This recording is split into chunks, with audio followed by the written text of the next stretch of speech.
sharing with you our first IMHR group pic. And welcome to Panorama.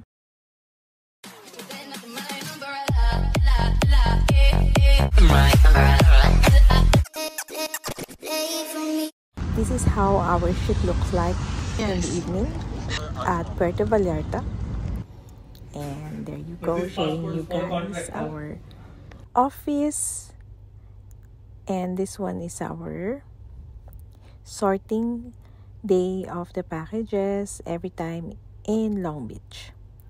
As you can see, we are sorting it per department so that we can easily distribute to all the team members on board.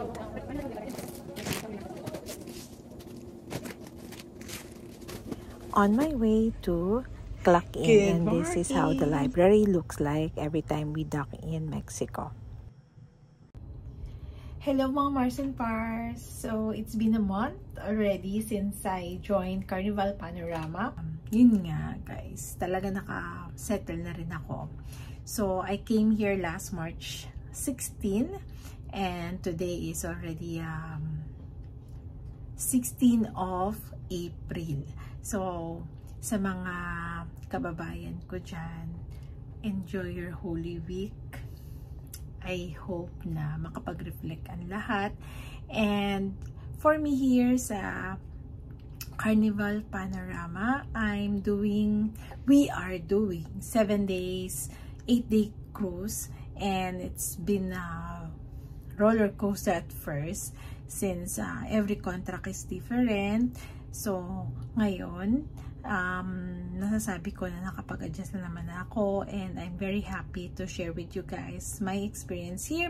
We are docking most of the time Mexican territories, so expect more videos from Mexico area, especially from Mazatlan, Puerto Vallarta, and Cabo San Lucas.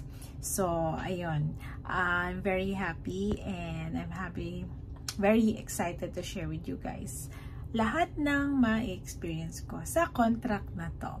So, comment down below yung mga pwede ko pang i-share with you sa lahat ng mga nag-a-aspire na makapasok sa trabaho sa cruise ship. Thank you so much. And just to let you know, I don't have Facebook account. I only have Instagram, Malaya at Sea, and YouTube account that is Malaya at Sea as well. So, thank you so much.